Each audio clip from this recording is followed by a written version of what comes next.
Buenas tardes, hermanos, amigos, el Señor les continúa bendiciendo. Bienvenidos al tercer día del Foro de la Iglesia Dios Establece 2024. El día de hoy estoy acompañado del hermano Israel Soledad, el pastor Josué Hernández y mi persona Andrés Soledad. Y bueno, hemos venido hablando durante estos dos días anteriores, hablamos de lo que era el origen del movimiento cristiano y su esencia. Hablamos de la reforma y la necesidad que hubo de ella.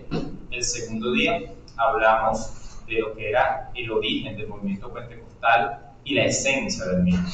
El día de hoy vamos a tocar dos puntos muy importantes para la actualidad del cristianismo, sobre todo para la actualidad del pentecostalismo, que son el movimiento pentecostal en la actualidad, cuál es su situación actual, y los retos que afronta el movimiento pentecostal a futuro, si queremos permanecer en el tiempo, para qué cosas debemos estar preparados. Para dar inicio el día de hoy, le doy el pase al pastor Josué. La paz de Dios, el amor de Jesucristo y la comunión del Espíritu Santo sea con todos nosotros. Estamos aquí para decir que Dios todavía sigue haciendo milagros, todavía sigue sanando, todavía sigue bautizando por su Espíritu Santo, todavía sigue obrando en la iglesia. El Espíritu Santo no se ha ido, no ha finalizado su trabajo. El Señor sigue manifestándose cada día. Son cosas ciertísimas que nuestros ojos han visto, lo cual somos testigos. La transformación que el Espíritu de Dios y que el Señor y que el Padre han venido haciendo en el mundo. Estamos aquí para hablar de aquellas cosas que entre nosotros han sido ciertísimas, que nuestros ojos han visto, que el pueblo de Dios sigue viendo, Dios sanando, Dios obrando, el Señor bautizando con su Espíritu. Queremos hablar de la situación actual del pentecostalismo y para ello comencemos por el ojo externo. ¿Cómo nos ven? Hay concilios reformados no pentecostales que llaman a los pentecostales una secta. De hecho, son tan radicales que consideran al pentecostalismo, y esto lo van a poder conseguir en varios predicadores, literalmente han dicho que los pentecostales hacen espiritismo evangélico. O sea que nos ven como unos espiritistas.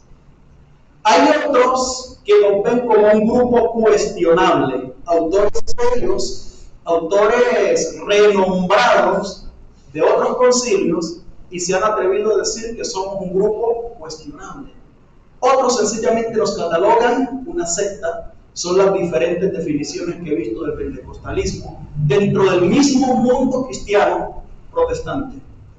Vuelvo a repetir: grupo cuestionable, espiritistas evangélicos y una secta. Por otro lado, hay personas que se burlan del pentecostal considerándolo como un ignorante. Esa es la situación actual que estamos enfrentando.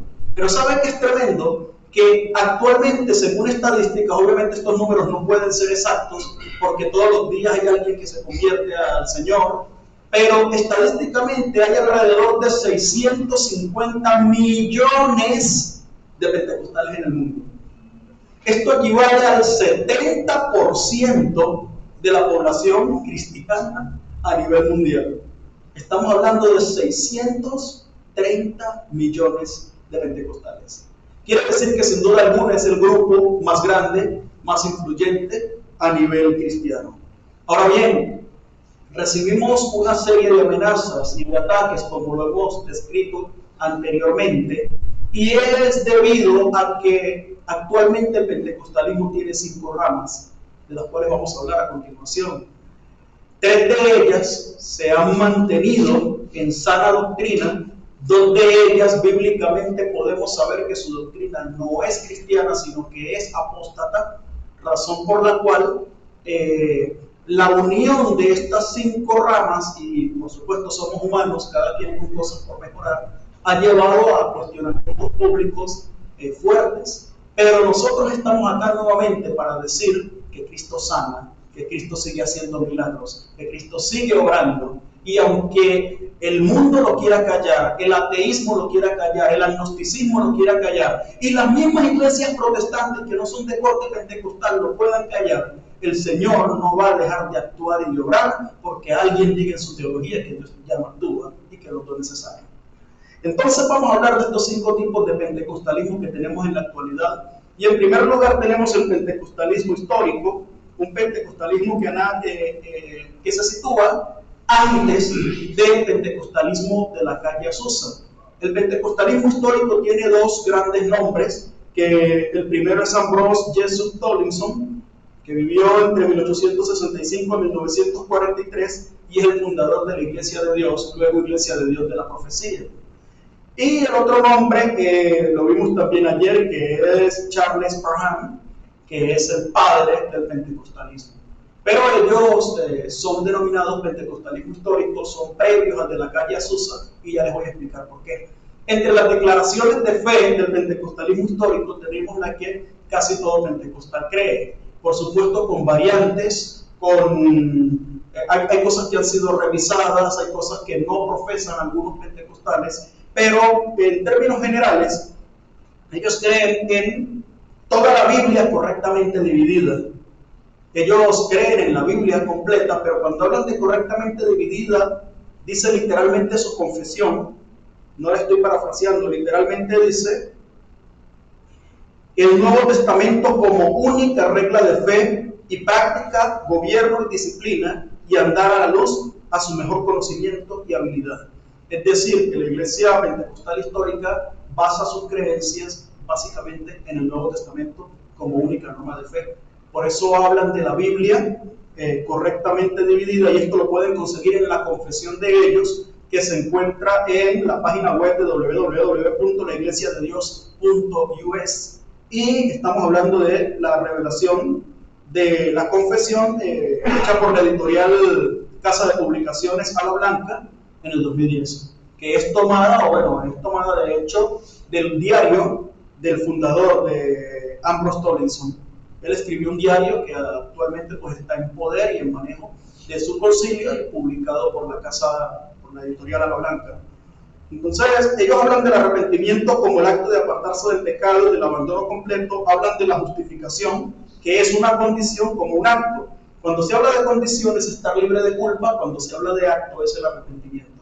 De manera que le ponen un rol protagónico a la responsabilidad de la persona en su salvación. También hablan de la regeneración, el nuevo nacimiento, la santificación como obra del Espíritu Santo, pero se habla de una segunda obra, es decir, yo me arrepiento, pero luego viene la segunda obra del Espíritu que me va a ayudar a santificarme y posteriormente a estar lleno del Espíritu Santo, y esto se va manifestando por niveles, ¿no? Según la declaración del pentecostalismo histórico. De esa misma forma, ellos enfatizan la doctrina de la santidad, el bautismo en aguas, el bautismo en el Espíritu Santo, creen en el hablar en otras lenguas, creen en la completa restauración de los dones a la iglesia, y es interesante que ellos afirman que esos dones se manifiestan a través de creyentes o miembros individualmente, pero realmente han sido dados a la iglesia, no a la persona. Ellos no consideran que la persona en sí propiamente pueda manejar un don a su antojo, sino que ha sido dado a la iglesia, y ponen el ejemplo de la iglesia de Corinto, que en la iglesia de Corinto estaban los 9 dones, los operaba el Espíritu Santo, pero no había nadie que se hiciera llamar dueño del don de sanidad, sino que el Espíritu Santo operaba el don de sanidad dependiendo de la persona que lo necesitara. Vuelvo a decirles, esto no lo estoy interpretando yo, está directamente tomado de la confesión de ellos, que se puede leer en la página web oficial de la Iglesia de Dios. Esta iglesia hasta el día de hoy permanece, y ellos hablan también de la segunda venida premilenaria de Cristo. Estoy mencionando estos puntos porque como en los próximos minutos voy a hablar de otro tipo de pentecostalismo que creen todo lo contrario, todo lo opuesto, entonces necesito sentar un colchón, una base de lo que cree el pentecostalismo histórico. Ellos creen en la segunda venida premilenaria de Cristo. Dicen que primero Cristo vendrá para resucitar a los santos que murieron en la fe, para arrebatar a los santos que vivan en la tierra y para encontrarse con Él en las nubes. Luego hablan de una segunda venida, donde va a reinar con ellos en la tierra por un periodo de 1000 años. Creen en la resurrección, en la vida eterna para los justos, el castigo eterno para los malos, y tienen otras doctrinas declaradas como doctrinas, como la abstinencia total de todo licor o bebidas alcohólicas. Al mismo tiempo condenan el uso de oro por los miembros de su iglesia, ya que los consideran como adornos de oro tales como sortijas, brazaletes, aretes o pendientes, medallones y otras joyas preciosas son infructuosos y un gasto inútil de dinero, porque no benefician física ni espiritualmente al que los porta, sino que es una evidencia de soberbia en la vida y es indecoroso para un hijo de Dios. Y al mismo tiempo no prueban para nada el divorcio y consideran que es un pecado volverse a casar. Esas son algunas de las doctrinas del pentecostalismo histórico.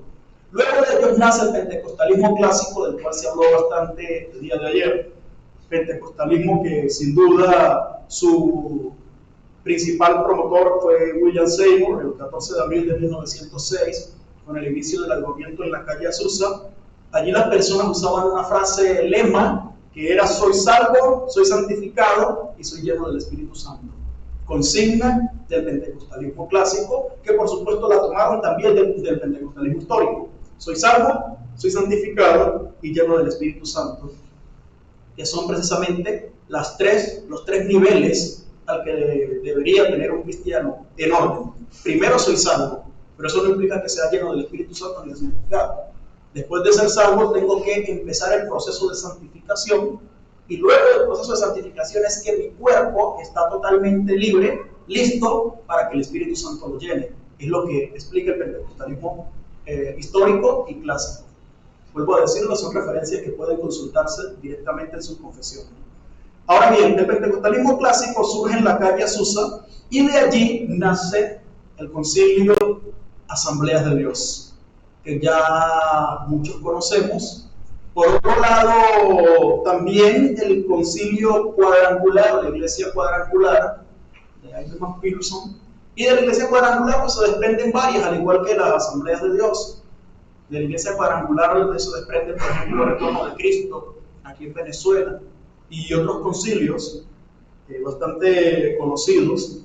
Y bueno, el pentecostalismo clásico se diferencia del pentecostalismo histórico más que todo en su forma de la liturgia. ¿Por qué razón? El pentecostalismo histórico es moderado, es bastante bíblico, les gusta mucho el estudio bíblico y son bastante moderados en cuanto a sus prácticas. Resulta que el pentecostalismo clásico fue más extravagante, fue más libre, por así decirlo, en cuanto a sentir, en cuanto a mover, en cuanto a Dios me dijo, en cuanto a Dios me habló, en cuanto a lenguas, y eso hizo que el mismo Charles Parham, el padre del pentecostalismo y de hecho una de las principales voces del pentecostalismo histórico, hiciera diferencia entre su creencia y las creencias de la Iglesia de Dios y la creencia del seminario Betel y de la iglesia que él manejaba, que hiciera esa diferencia en relación con el pentecostalismo de William Seymour. De hecho, lo ataca fuertemente. Los escritos de Parham contra Seymour, cuando lo invitan a la iglesia de la calle Azusa, fueron bastante fuertes. Y es esa la razón por la cual se establece esa diferencia. A nivel doctrinal realmente no hay casi, a nivel lo que se llama realmente doctrina, no hay mucha diferencia, pero sí a nivel de liturgia, a nivel de prácticas, el mismo Parham dejó bien claras las diferencias entre su pentecostalismo y lo que enseñaba la iglesia Betel y lo que enseñaba la iglesia de Dios, a diferencia de lo que enseñaba la calle Azusa. Quiero hablar de algunos errores que hemos cometido en el pentecostalismo clásico y por esa razón no indica que no seamos iglesia de Dios. Lo hago con el fin de entender la actualidad, porque de eso estamos hablando. Si nos tratan de herejes, si nos tratan de grupo cuestionable, si nos tratan del otro término que fue espiritistas evangélicos, es porque hemos cometido algunos errores que necesitamos corregir, y es lo que quiero hablar en este momento, con el fin de la edificación de la iglesia. Actualmente en nuestras iglesias pentecostales clásicas se han visto cosas como la manguera ungida. Pueden localizar en internet videos de ministros con manguera rociando a las personas, ministrando del Espíritu Santo a través de manguera. De hecho, uno de estos predicadores le pone la manguera ungida a una señorita que estaba vestida de blanco y le moja la parte de sus senos. Hemos visto cosas como los chicles ungidos, ministración del Espíritu Santo por medio de chicles. Cosas como el zapato ungido, el paño ungido. ¿Cuántos creen que la unción está en este paño? Amén, reciban. Soltando el paño, ¿verdad? Hemos inventado el Dios me dijo para cualquier cosa. De hecho, a mí me profetizaron 7 esposas, diferentes todas, y según Dios me mandaba decir, tu esposa es fulana. Ciertamente ninguna de esas 7, mi esposa está ahí, y esa no me la profetizaron. Entonces hemos caído en algunos errores de atribuirle al Espíritu Santo cosas que no son, y invito a que las corrijamos. ¿Por qué razón? Porque nosotros somos los portadores de que el mundo sepa que Dios todavía se sigue manifestando. Entonces, la invitación que hago es a que vivamos las manifestaciones genuinas de Dios y que este tipo de prácticas que hacemos, que hacen que nos cuestionen, las dejemos totalmente de lado para que el nombre de Dios pueda ser glorificado y no pueda ser blasfemado. Entre nuestro pentecostalismo clásico hemos llegado a algunos extremos, como decir, por ejemplo, en algún momento se predicó como doctrina o como teología que el televisor era el cajón del diablo. Y cuando hablo de como doctrina o teología, lo hablo hasta ese punto. ¿Por qué? Porque vi gente disciplinada por 3 meses de disciplina porque alguien lo descubrió viendo un programa y lo dijo en la iglesia. O también está el caso de personas que se convirtieron al Señor y hasta que no se deshicieron del televisor, no los bautizaron. Entonces son cosas que invito a que corrijamos, porque al final el televisor entró, y entró no porque se haya convertido el televisor, sino porque entendimos que le habíamos agregado a nuestras doctrinas algo que no tenía soporte bíblico. Si bien el televisor puede ser usado para cosas malas, también para cosas buenas, el problema no está en el televisor, sino en el que lo usa. De manera que son cosas que invito a todos los pentecostales que me están escuchando detrás de las cámaras, a cada uno de los pastores, cada uno de los líderes y de los cristianos, que seamos bastante serios en cuanto a lo que conocemos o a lo que le atribuimos a Dios, con el fin de que, teniendo una verdad tan hermosa, que es que el Espíritu Santo todavía se mueve, todavía se glorifica, y eso es a diario que lo hace, esa verdad pueda llegar al mundo y no sea empañada por algunas cosas que sencillamente no son Biblia. Luego del pentecostalismo clásico tenemos el pentecostalismo unicitario. Sí, lamentablemente tengo que decirlo, pero la iglesia Solo Jesús, que actualmente están divididas entre los Solo Jesús y los del nombre de Jesús, salieron del pentecostalismo y salieron más específicamente de las asambleas de Dios. El pentecostalismo, a pesar de que el unicitarismo se enseña desde el siglo III, a pesar de Sabelio, a pesar de Arrio, de esta discusión del concilio, de los diferentes concilios, del concilio de Nicea, y aparte del sabelianismo, pero los Solo Jesús salieron de la iglesia de las asambleas de Dios. Oficialmente, como Solo Jesús, sucedió en 1913, donde el señor llamado Robert Edward McAllister, estudiando el versículo acerca del bautismo, encuentra o da una interpretación acerca de, a partir de ahí, para él empezó a ver el bautismo como algo que salvaba. El bautismo salva. Y resulta que empezó a interpretar que si se bautizaba uno en el nombre de Jesús, y Jesús había dicho que se bautizara uno en el nombre del Padre, Dios y el Espíritu Santo, él dice, entonces Jesús es el mismo Padre y es el mismo Espíritu Santo. Luego toma la interpretación del libro de Isaías, donde ve que dice que Jesús es Dios fuerte, Padre eterno, y dice Padre eterno, crea una confusión y comienza a decir que Jesús es el mismo Padre, el mismo Espíritu Santo, y al bautizar en su nombre se obtiene la salvación. Obviamente, luego la doctrina de él fue esquematizada por los señores Frank Edward y Glenn Cook. Hicieron totalmente la doctrina unicitaria y la confesión unicitaria. Ellos fueron expulsados de la iglesia de las asambleas de Dios en el 1916. Duraron 3 años tratando de cambiar o de introducir su doctrina en la asamblea de Dios, no pudieron, y en el 1916 fueron expulsados. Sin embargo, no fue sino hasta el 1945 donde se formó lo que el día de hoy conocemos como la Iglesia Pentecostal Unida Internacional. Pero ¿sabe cuántos millones de seguidores tienen en este tiempo? Aproximadamente, porque es un número que no se puede medir, porque hay conversiones todos los días y hay deserciones todos los días también, pero hay aproximadamente 5 millones de unicitarios en el mundo. Eso es bastante gente. 5 millones. Y salieron del pentecostalismo, salieron de la Asamblea de Dios. Lo tremendo es que predican como nosotros, cantan, tocan, ministran, pero son unicitarios. El cuarto tipo de pentecostalismo que tenemos, y es un pentecostalismo que abiertamente digo, con toda la responsabilidad de un ministro, abiertamente digo que se está yendo hacia la apostasía, es el neopentecostalismo. El neopentecostalismo comienza a surgir en el año 1900,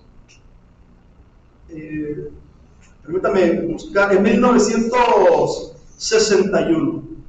A partir de allí comienza a surgir las primeras ideas con aquella teoría del crecimiento de la iglesia, o aquel libro del crecimiento de la iglesia de Donald McGavran. Donald McGavran dejó muchas cosas buenas en cuanto a modelo de pastorear. Influyó en grandes pastores como es Rick Warren, pero lamentablemente también, entre las cosas buenas que dejó, que hizo, fue un gran misionero, estuvo en muchas partes del mundo, varios países de África, de Europa, fundando, sus iglesias crecieron tremendamente, pero Donald McGavran, invitado también a ser profesor del seminario Fuller y creador del Instituto de Crecimiento de la Iglesia, pero él ciertamente impulsó algunas doctrinas que al día de hoy han generado una distorsión tremenda. Él escribe o él produce la teoría o la teología de los poderes nuevos.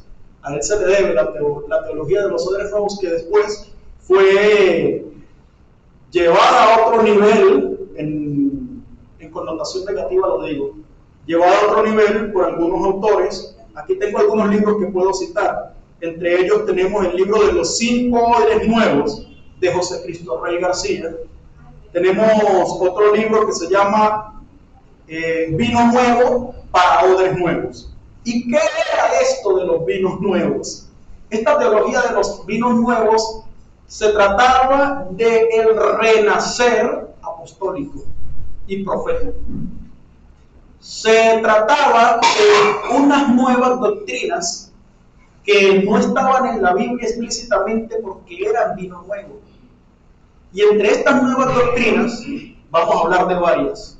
De hecho, al día de hoy, en el modelo de Jesús y en el G12, la clase número 5 de formación de academia para líderes se trata de los odres nuevos. Y una de las cosas que te hacen en la clase de odres nuevos es vacunarte contra cualquier cuestionamiento. Te dicen, si alguien cuestiona esto es porque sencillamente, y te lo dicen en la clase número 1, es un jornalero, no es un hijo. La clase número 1 del modelo de Jesús y del G12, que se trata de mi posición en Cristo, te hace una distinción entre jornalero e hijo. Y te dice que el hijo es el que disfruta de todos los bienes del Padre, pero el jornalero es el que por estar metido en una religión no puede disfrutar de los bienes del Padre. Y luego cuando llega la clase de odres nuevos te dicen, si alguien no lo acepta es porque sencillamente no es hijo de Dios, es sencillamente un jornalero. ¿Y a quiénes tratan a jornalero? A las iglesias pentecostales. Resulta que, les estoy hablando, pueden conseguir, esto que les estoy diciendo lo pueden ver en cualquier clase, la clase número 1 que se llama Mi Posición en Cristo, del modelo del G12, y la clase número 5 que se llama Odres Nuevos. Allí pueden verificar cada una de las palabras que les estoy diciendo aquí. El neopentecostalismo, entonces, en este movimiento de los odres nuevos, lo primero que comienza es con el renacer apostólico. Ahora, apóstoles por todos lados.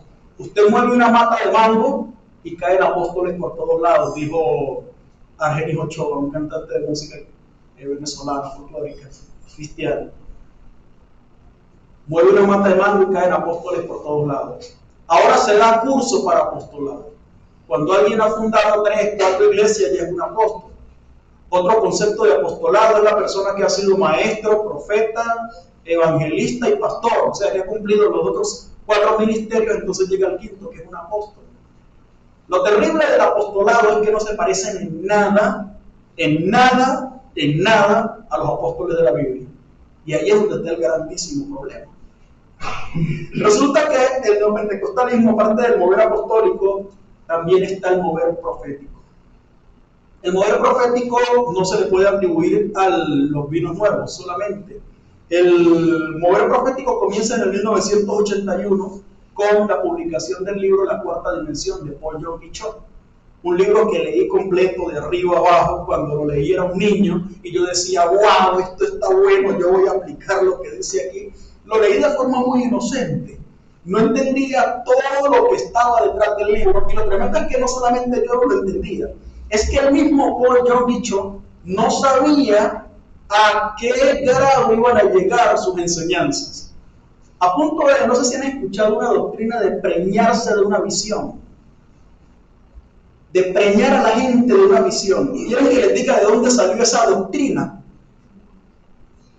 De un cuento para salir de un apuro. Les voy a explicar el origen de la doctrina de preñarte de una visión. Resulta que Paul John Michon oraba por 3 objetos: una silla, un escritorio y una bicicleta. Y un día, enseñándole a los jóvenes, a su iglesia, les dice, ya los tengo, y los retó: si ustedes quieren, vayan a mi casa y lo van a ver. Y ojo, esto que les estoy diciendo lo van a conseguir en el mismo libro de La Cuarta Dimensión, escrito por el propio John Michon. Él dice en el libro que él reta a los miembros de su congregación y le dice, si quieren, vayan a la casa para que vean que ya lo tengo. Resulta que los jóvenes no le creyeron, porque lo vieron llegar a pie. Oye, ¿tienes la bicicleta? ¿Dónde está? Los jóvenes no le creen y se llevan y se van detrás de él. Y él cuenta en el libro que por el camino él iba diciendo, ¿y ahora qué hago? ¿Y ahora cómo hago? Porque no tengo esos objetos. ¿Cómo hago para mostrarle a estos jóvenes si no tengo silla, si no tengo escritorio, no tengo bicicleta? ¿Cómo hago? Y iba por todo el camino dando vuelta a ver cómo salía de ese apuro. Hasta que se le prendió el bombillo y cuando llegan los jóvenes, cuando llegan a la casa, le abren la puerta, los jóvenes le preguntan, ¿dónde está? Y él les dice, cuando una mujer está embarazada, está preñada, ¿ustedes pueden ver al niño físicamente? No, pero eso no significa que el niño no esté, el niño está en su vientre. Entonces eso es lo que sucede, aunque ustedes no vean la bicicleta, no vean la silla, no vean el escritorio, pero yo estoy preñado de esa visión y eso va a dar a luz pronto. Y a partir de esa excusa que él inventó para salir del embrollo que se había metido, nace lo que al día de hoy es la doctrina del preñarte de una visión. ¿Cómo la ven? No es ni Biblia, no es teología, no es ni siquiera alguien que dijo, no, mira, tuve una revelación, que se metió en un ayuno y salió por algo raro. No, era una excusa para ver cómo salía del embrollo que le había dicho a los muchachos, si quieren vayan, para que vean que ahí tengo las cosas. Libro de La Cuarta Dimensión, allí pueden encontrar la historia que les estoy contando. Entonces Paul John Michon comienza con lo de confesar, lo de declarar las cosas. Aquello de si quieres tu esposo tal como lo quieres, dibújalo. Y eso se convirtió en una doctrina. Dibujar al esposo tal cual, ¿verdad? Yo no sé si mi esposa me dibujó a mí con los churquitos, no sé, negro, no sé si ella me dibujó así, pero empiezan a crear esto de dibujar las cosas como las quieres, a imaginarla, a declararla. Y Paul John Michon pensó que eso iba a quedar hasta ahí. Y lo que no sabía era que era el padre, se estaba convirtiendo en el padre del positivismo de la declaración. Entonces, ¿qué sucede con el neopentecostalismo? Quiero decirles qué es lo más peligroso del neopentecostalismo y que me tiene profundamente preocupado. ¿Cuántos han escuchado la inocente frase cancelado en el nombre de Jesús? ¿Y cuántos han escuchado la inocente frase ordénale al diablo que te devuelva todo lo que te robó? Inocentes, ¿verdad? No tienen ningún problema. Voy a hablarles del cancelado en el nombre de Jesús. El movimiento de lo sobrenatural. Y esto lo viene un debate, no sé si Enlace tiene ese video en internet, pero lo pueden intentar buscar. donde debatían tres pastores muy famosos contra uno que era de línea más bíblica. Y literalmente el movimiento de lo sobrenatural te explica un nuevo concepto de fe. Para ellos, ¿qué es la fe? Atentos con esto. Tomando el último versículo del capítulo 1 de Hebreos, donde dice que hay ángeles a nuestro servicio, ángeles a disposición de los que van a ser salvos. El movimiento de lo sobrenatural te dice, cuando tú declaras una palabra positiva, los ángeles se activan a tu favor y la convierten en una realidad. Pero cuando tú declaras una palabra negativa, los demonios se activan y hacen que esa palabra sea una realidad. De manera que, si eso es así, una palabra buena se convierte en una palabra de bendición. Y una palabra que advierta o que diga algo negativo se convierte en una palabra de maldición. Entonces, por ahora, la cosa va grave, pero no ha llegado al extremo. El extremo de todo esto es que el movimiento de lo sobrenatural despoja a Dios de su santa voluntad. Ya no es Dios el que dice lo que va a pasar en el mundo. Ya no es Dios el que cumple su voluntad perfecta en una persona o en la sociedad o en el mundo. Ya el mundo no se rige conforme a la voluntad de Dios. Según el movimiento de lo sobrenatural, ahora yo declaro y Dios cumple mi voluntad. ¿Cómo la ven? Ahora en el movimiento de lo sobrenatural, yo declaro y los ángeles se activan a mi favor para hacer las cosas que quiero.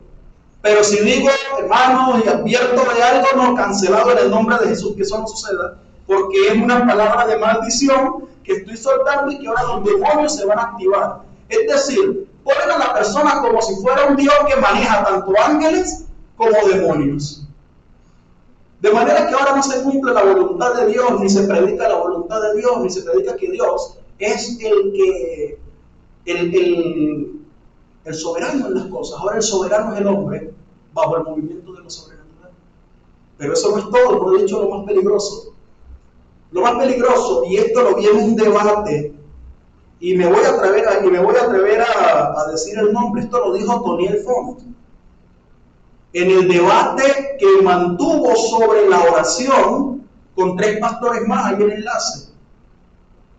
Y decían que Toniel Font hablaba de que había una mala interpretación del versículo de la vida y el buen gusto. Razón por la cual creían que había que apabullar a Dios con nuestras oraciones. Ya no es necesario orar, sino simplemente declarar la palabra y esperar que se cumpla. ¿Cómo la ven? Ya ahora no se ora, no es necesario orar, simplemente se declara la palabra y esperar tranquilo a que la palabra se cumpla. Por eso hablo que el movimiento del neopentecostalismo, bíblicamente me atrevo y lo digo con toda la responsabilidad de un pastor, está caminando hacia la apostasía. No digo que todas las iglesias neopentecostales sean, o sea, que todos los miembros de alguna iglesia neopentecostal no sean salvos. No. Dios tenía gente hasta en la iglesia de Sardis. Dios tenía gente aún en la iglesia de Sardis. Dios tiene gente en esas congregaciones. Pero este tipo de doctrina es doctrina de demonios. Una doctrina que te dice, no ores, declara la palabra y que se cumpla. Y no es la palabra declarar solamente. Escuchen los sinónimos. Declarar, confesar, decretar, establecer y conquistar. El neopentecostalismo también te habla, voy a hablar de las diferencias básicas entre el neopentecostalismo y el pentecostalismo clásico. No hay que tener fe en la palabra de Dios, sino fe en la palabra mía, en lo que declaro y decreto. Tremendo, ¿no? Ahora, 1 empeñarse de una visión, ya les expliqué de dónde viene el asunto. Hay muchísimo énfasis en el dinero, la prosperidad, el dinero, lo material. Y para ello sacaron la doctrina de los pactos, la doctrina de las siembras, a punto que se han atrevido a comparar a Dios con una prostituta. Y esto lo pueden ver en un video de internet donde Guillermo Maldonado hace esa comparación. Si quieren, búsquenlo. Guillermo Maldonado haciendo la comparación entre Dios y una prostituta. El neopentecostalismo hace muchísimo énfasis en pactos, siembras. Si quieres liberar tus finanzas, siembra. Si algo es liberador de finanzas, son los pactos. Es un evangelio de plata. Pero no solo, sino que predica: Dios te ama tal cual eres. Entonces la persona viene tal cual es, y eso se predica muchísimo actualmente. Y no le reprenden nada, no hay una instrucción bíblica. Actualmente, por gracia de Dios, me encuentro escribiendo un libro que se llama Diálogos de Jesús. Y la introducción comienza con esa frase: y no es que Dios te ama tal cual eres y así te va a dejar. Dios te recibe como vengas, pero te sienta en la mesa del diálogo. Y hemos podido estudiar varios diálogos de Jesús donde todos tienen una constante. Y es impresionante cómo el Señor llegaba no para acomodarse a la vida del que dialogaba con él, sino llegaba para romper las estructuras del que venía a conversar con Jesús. Allá comer con alguien en esa cultura era decir: estoy de acuerdo contigo. Jesús se sentaba a comer con algunas personas no para decir estoy de acuerdo contigo, sino para decirle: tú tienes ahora que cambiar esa estructura que tienes. De manera que el neopentecostalismo también te dice: no, vente, que Dios te ama tal cual eres, igualito, así te va a dejar, así Dios te quiere. No importa si eres borracho, si eres prostituta, no importa si eres malandro, Dios te ama tal cual eres. El neopentecostalismo también habla de algunas cosas como las risas de Dios para hacer terapia psicológica a su pueblo, terapia emocional, para hacer que su pueblo drene endorfinas. Y por eso el Espíritu Santo lo bautiza con la risa, para quitarles el estrés. Yo recibí esta clase y yo le preguntaba a la persona que me estaba enseñando: pero ¿y por qué? ¿Por qué la risa? Si eso no está en el Espíritu Santo. Ella me dice: bueno, ¿te imaginas el estrés que un hijo de Dios acumula todo el día? Y cómo el Espíritu Santo es tan amable que viene y te da un bautismo en risa para que liberes endorfinas y puedas restablecerte, ¿no?, a nivel emocional. Hablaban de la borrachera espiritual, usando el versículo de no se embriaguéis con vino, antes bien se llenos del Espíritu Santo, y lo denominaban entonces una borrachera, que la borrachera espiritual pues era de Dios. Y en esa borrachera incluso hablaban de probar la sangre de Cristo. Y la parte del bautismo en risa, había alguien testificar que veía la cara de los demás y le daba mucha risa. Lo señalaba y ¡guau! Soltaba a reírse. Y en teoría ese era un bautismo en el Espíritu Santo. Voy a ir terminando ya porque hay más cosas interesantes que hablar hoy. Y entre ellas, bueno, el evangelio de los líderes ricos. Si no tienes plata, tienes un problema espiritual. Si no tienes plata, tienes una mente limitada, necesitas que Dios abra tu mente. Entonces están ganando mucha gente, porque el que no tiene plata dice: wow, yo voy a ver, algo está pasando raro en mi vida espiritual. Y uno cree que ellos están mejor porque tienen plata. No, sino Bill Gates, Elon Musk, toda esta gente fueran súper santos, súper espirituales. Apóstoles y profetas y sanadores. Ahora la iglesia está clasificada en diferentes cargos. Este es el apóstol, este es el profeta y este es el sanador. Este es X, Y, a cada uno le otorgan un título. Y bueno, ya la escritura no es suficiente, se necesita la autoridad de los ministros y algunas otras cosas que vamos a poder estudiar en el neopentecostalismo. Y para terminar, voy a hablar del último grupo de la actualidad, que es el pentecostalismo reformado. Y este pentecostalismo es una manera de unificar la soteriología reformada con la neumatología pentecostal. Este pentecostalismo reformado cree en las manifestaciones del Espíritu Santo, cree en la continuidad de los dones del Espíritu Santo, pero al mismo tiempo cree que en cuanto a la salvación, el ser humano no puede salvarse por sí mismo. y como no puede salvarse por sí mismo, hay un rol protagónico bastante monergista, bastante de Dios. O sea, que Dios tiene un rol protagónico y más importante en la salvación de la persona. Sin embargo, el pentecostalismo reformado también considera la responsabilidad del creyente en el cuidado de su salvación. O sea que es tratar de conciliar la soteriología reformada con la neumatología pentecostal. Esto no es nuevo. Ya había intentado hacerse con la declaración de fe, con una declaración de fe donde trataba de unir el metodismo con el calvinismo, pero realmente no se llegó a ningún fin. Sin embargo, ahorita tiene grandes expositores como Gordon Fee, Buddy Rogers, Robert Memphis, William Memphis, Kenneth Archer, Melissa Archer y algunos teólogos fuertes que están tratando de unificar la soteriología reformada y la neumatología. Dios les bendiga. Fue una bendición haber compartido esta situación actual del pentecostalismo.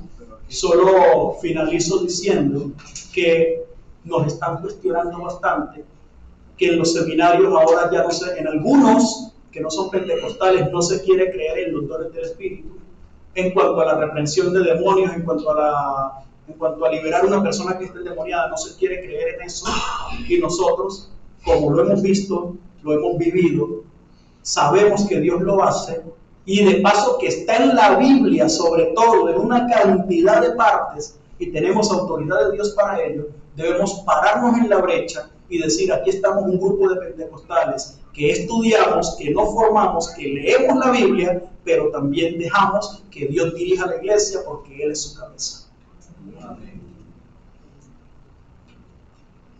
Ok. Bueno, aquí tenemos el planteamiento general de los tipos de pentecostalismo que se tiene hoy en día. Vamos a dar unas pequeñas opiniones sobre ese punto y pasamos. Si hay preguntas, como ha venido siendo a lo largo de los otros días, comuníquense con la hermana Ney. Fíjense que tenemos 5 vertientes centrales del pentecostalismo, porque se podrían encontrar varias subramas dentro de cada rama. Dentro de cada planteamiento hay subdivisiones que a la vez van generando más ideas. Pero el análisis que tenemos que hacer en cada uno de estos planteamientos es irnos a lo que hablamos el primer día. Hablamos de que, aunque tiene muchas características del cristianismo como idea en su esencia, podemos encontrar en ellos, en el cristianismo como idea, la permanencia, la idea central de la salvación y la necesidad de un nuevo nacimiento. Entonces, para nosotros analizar estos planteamientos pentecostales, cada uno de ellos, los 5, necesitamos ver en ellos si permanecen en la idea central que fundó el Señor Jesucristo, si siguen presentando la salvación por medio de Jesucristo como única vía a Dios, y si siguen guiando al hombre a volver a nacer. O sea, estos 3 planteamientos son fundamentales, y a la hora de nosotros analizar qué es lo que está considerando este tipo de pensamientos, debemos irnos ahí. Hay más puntos, pero como nosotros hablamos de estos 3 el primer día, voy a tratar de mantenerme en ellos. Entonces, fíjense la importancia que ha ido perdiendo dentro de muchos planteamientos el nuevo nacimiento. La salvación es un hecho que cualquiera que quite la salvación de Jesús, ya ni siquiera es que no se puede considerar pentecostal, no se puede considerar cristiano. Entonces no voy a detallar mucho la salvación para hacerlo corto. Y la permanencia, bueno, tendríamos que extendernos mucho. Pero fíjense el nuevo nacimiento. Cuando los pensamientos comienzan a llevar al hombre, como decía Josué, esas ideas de que cada quien es recibido de la forma en que se encuentra, decimos cómo una persona cambia cuando se le está diciendo: tú eres aceptado tal como eres. Y cuando vemos ese tipo de planteamientos en cada una de los tipos de pentecostalismo, comenzamos a ver que cada uno de ellos, aunque unos están más alterados que otros, por lo menos el neopentecostalismo es el que está más afectado, se podría decir, pero cada uno de esos pentecostalismos ha ido alterando un poco, en su mayoría, no digo que todas las iglesias, pero en su mayoría han alterado un poco algunas ideas. En este aspecto, como hablábamos ayer, la idea de poner al Espíritu Santo por encima de Jesucristo es uno de los problemas fundamentales que no necesariamente se encuentran en la doctrina de cada congregación, pero sí se encuentran dentro de los pensamientos de muchos líderes de cada uno de estos tipos de congregaciones, porque no podemos asumir que todo el que está en una iglesia que se denomina con un nombre comulga con todas las ideas que se presentan en esa congregación. Y uno de los problemas que ha tenido el pentecostalismo desde sus inicios, más adelante vamos a hablar de los problemas al futuro, pero uno de los problemas que ha tenido desde el inicio y sigue manteniendo el presente son las constantes divisiones que ocurren dentro de las iglesias. ¿Por qué? Porque el pastor tiene un planteamiento teológico, pero llega un predicador que ha agarrado un poquito de fama y ya una parte de la iglesia lo ve como alguien con conocimiento y dice, no, mira, el pastor está equivocado en esto y esto. ¿Qué vamos a hacer? Vamos a hablar, vamos a cantar y llegar a un acuerdo. No, vamos a dividir la iglesia. Entonces, ese tipo de pensamientos, de ideas controvertidas sobre cómo llega la salvación, sobre qué implica el nuevo nacimiento, sobre qué es lo que hay que cambiar, sobre qué es lo que no hay que cambiar, ha venido haciendo mella poco a poco dentro del pensamiento pentecostal. Y si bien es cierto, somos el 70% del pensamiento pentecostal reformado del planeta, estamos hablando de que somos la mayoría de los cristianos del mundo son pentecostales. Sin embargo, es más fácil que ese 30% que no es pentecostal comulgue entre sí, a que usted consiga dos pentecostales en la calle de dos iglesias distintas y comulguen entre sí en la doctrina. Es decir, somos el 70%, pero en ese 70% hay más de 70 doctrinas. Y eso también es un detalle a tener en cuenta dentro de estos problemas. Y no digo que suceda nada más, por eso digo que no sucede nada más en las iglesias neopentecostales, sino que son detalles que necesitamos analizar, entender e ir corrigiendo en la medida de lo posible para salir de nuestros problemas internos antes de poder solucionar los problemas externos, porque mientras el mundo va avanzando, y lo vamos a hablar en el siguiente segmento, son más los problemas que tiene el cristianismo, problemas que va a tener a futuro, y si el cristianismo como tal, en su esencia general, no se mantiene unido, y el pentecostalismo, que es la gran mayoría del cristianismo protestante, no se mantiene unido, va a ser muy difícil enfrentar enemigos que sí están unidos. El movimiento pentecostal es actualmente la cara de lo que nosotros podemos denominar cristianismo. Si bien la Iglesia Católica con más cantidad de feligreses también se denominan cristianos, pero cuando usted le habla al común denominador de la población sobre cristiano, él automáticamente se va al cristiano pentecostal generalmente. En algunos lugares también se pueden, hay otro tipo de cristianos que no se ven mucho acá en Venezuela, como los luteranos, presbiterianos, bautistas, pero acá por lo menos en Venezuela principalmente la mayoría de los cristianos son pentecostales, y la imagen que se tiene del cristianismo a nivel mundial no es la imagen de la iglesia bautista, es la imagen del movimiento pentecostal.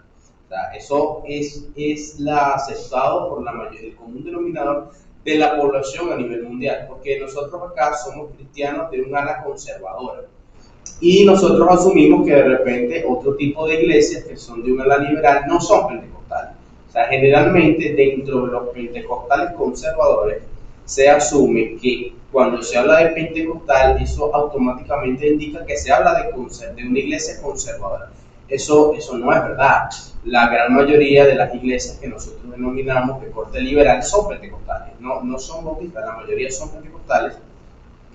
Y fíjense que en lo que se habló ayer, en lo que se ha hablado el día de hoy, el movimiento pentecostal debe tener, este movimiento pentecostal de la calle Susa tiene aproximadamente 116 años, por ahí vamos. En 116 años, vea cuánta cantidad de fracciones han habido, y si bien 100 años es mucho para la vida de un ser humano actualmente, para un movimiento cristiano es poco. ¿Por qué? Porque Cristo murió hace 2000 años. La Iglesia Católica, vamos a decir que tendrá 1000 y tantos años, pero con todas sus debacles y con todas sus faltas, se ha mantenido institucionalmente. La Iglesia Reformada, que tendrá más o menos 500 años, también han mantenido un estilo más o menos constante durante 500 años. Ahora, la iglesia pentecostal tiene 116 años y ha perdido el foco exageradamente rápido.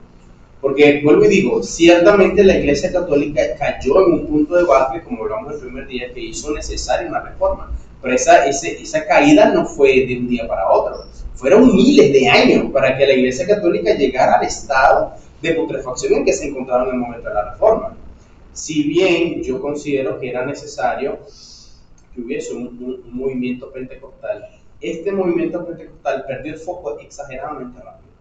Exageradamente rápido, estamos hablando que estamos al 2024 y nosotros de repente cuando nos referimos al movimiento pentecostal, bueno, de pronto antes de que se comenzaran estos talleres, la mayoría de las personas podría pensar que esto es milenario, ¿no? Esto tiene 100 años.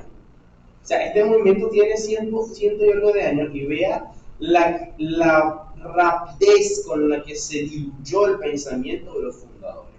¿Por qué ha pasado esto? Bueno, el hermano Andrés comentaba algo ahorita, y es que la ventaja que tiene la iglesia pentecostal es también su desventaja, es decir, no hay organización. La no organización estructural jerárquica de una iglesia, en la mayoría de los casos, hace, y esto es algo que nosotros hemos compartido en muchas oportunidades, no vamos a mencionar nombres, pero la mayoría de las iglesias pentecostales no sobreviven al fundador.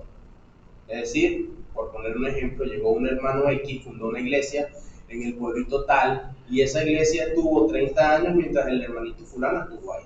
El día que el hermanito falleció, esa iglesia falleció con él. ¿Por qué?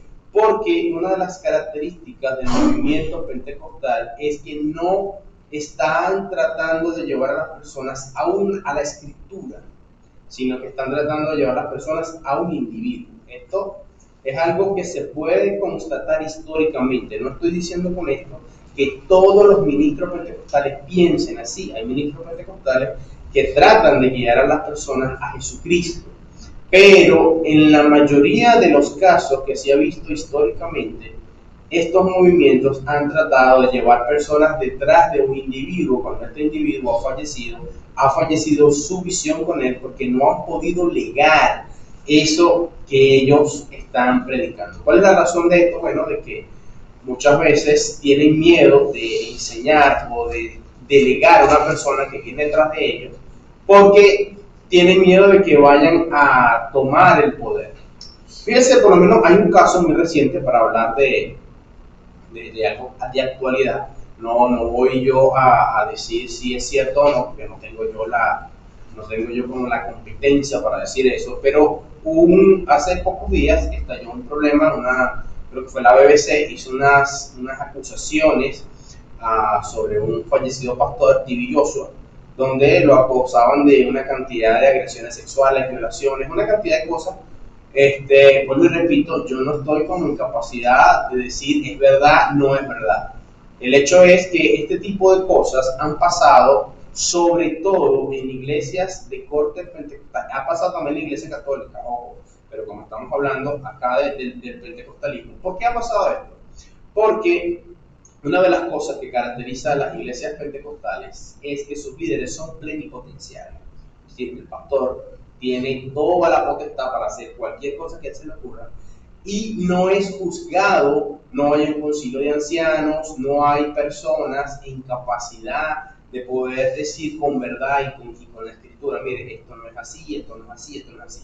¿Qué pasa? Bueno, que evidentemente, no recuerdo exactamente quién lo dice, pero la frase es que el poder corrompe y el poder absoluto corrompe absolutamente. Lo rato. No recordaba quién decía la frase. El hecho es la realidad de esta frase. El poder corrompe y el poder absoluto corrompe absolutamente. Una persona que es plenipotenciario para tomar, bueno, y para nuestro botón, nosotros estamos en Venezuela, donde se han aplicado una gran cantidad de cosas, donde se han aplicado una gran cantidad de leyes, reformas, cuestiones que le dan al Ejecutivo un poder plenipotenciario para tomar decisiones, y muchas de esas decisiones no son acordes al planteamiento o a las necesidades de la nación. Entonces, hablando del punto de vista de la iglesia, esto que puede pasar a nivel político, que puede pasar a nivel familiar, que puede pasar en los distintos niveles en donde hay una sociedad, afecta a la iglesia. ¿Por qué afecta a la iglesia? Bueno, porque los individuos simplemente no se identifican con la idea que se está tratando de manifestar y solamente están esperando que la persona que está en eminencia salga para llegar y cambiar absolutamente todo lo que esa persona logró generar. ¿Qué pasa con esto? Bueno, de que siempre estamos regresando a cero.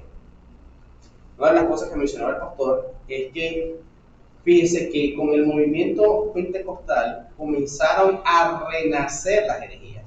¿Por qué? Porque algo que se había condenado hace 1700 años, hace 1750 años, como eran los movimientos unitarios, el arrianismo, el sabelianismo, bueno, volvieron a tomar poder. ¿Por qué vuelven a tomar poder? Porque ante la falta de estructura, de una estructura fuerte de una iglesia, que no permite a los laicos predicar, que no permite a los laicos enseñar, entonces llegaban personas muchas veces con un pensamiento y comenzaban a predicar, comenzaban a hablar, y no había como un concilio que dijera: hey, nosotros no creemos eso, tú no puedes hablar de eso, si tú quieres hablar de eso tienes que irte de acá. Y muchas veces se hizo, pero cuando ya era tarde, porque es de donde vienen también los testigos de Jehová. Los testigos de Jehová también vienen de un planteamiento, salieron de un planteamiento cristiano, por decirlo de alguna manera, malas interpretaciones de la escritura. Y esto viene muchas veces, como le digo, por falta de estructura a nivel de pensamiento. Entonces, hablamos del pasado, de cómo llegamos hasta acá en el movimiento pentecostal. Se habrán podido dar cuenta de que cuando hablamos de la Reforma, hablamos de 1800 años, 1500 años, hablamos del movimiento pentecostal durante 100 años y pareciera que fuese una cantidad exagerada de tiempo. Ahora, fíjense todas las cosas que estaba hablando ya el pastor ahorita, Josué, respecto a lo que era el neopentecostalismo. Y la mayoría de las iglesias, no estoy diciendo que todas, pero la mayoría de las iglesias de corte pentecostal, si bien no comulgan con todas las ideas y con todos los planteamientos del neopentecostalismo, sí coquetean con muchas de sus frases. ¿Por qué? Porque usted puede ver a los pastores, usted puede ver a los ministros que están en el altar, que la jerga que utilizan no es una jerga de exhortación, no es una jerga de enseñanza, sino que es una jerga motivacional. Ahora, yo entiendo como ministro del Señor que hay momentos en los que uno debe de utilizar momentos muy puntuales dentro del sermón que deben motivar al cristiano a ser distinto, deben motivar al cristiano a ser diferente. O sea, yo comparto que dentro del sermón, dentro de la homilética, se puede ser motivador para cosas que están en concordancia con el texto. Ahora, si yo utilizo la motivación como un arma para manejar a las masas y para hacer que las personas tengan una falsa sensación de lo que es la administración y la presencia del Espíritu Santo, entonces nosotros estamos llegando a un punto delicado, que es la falsificación de los dones. Fíjense que comenzamos por qué, y el pastor Josué lo mencionaba ahorita, Andrés también lo hablaba, o sea, ¿por qué la iglesia bautista ha mirado con recelo siempre al movimiento pentecostal? Se pudiera decir, ellos están equivocados en englobarnos a todos dentro de un saco.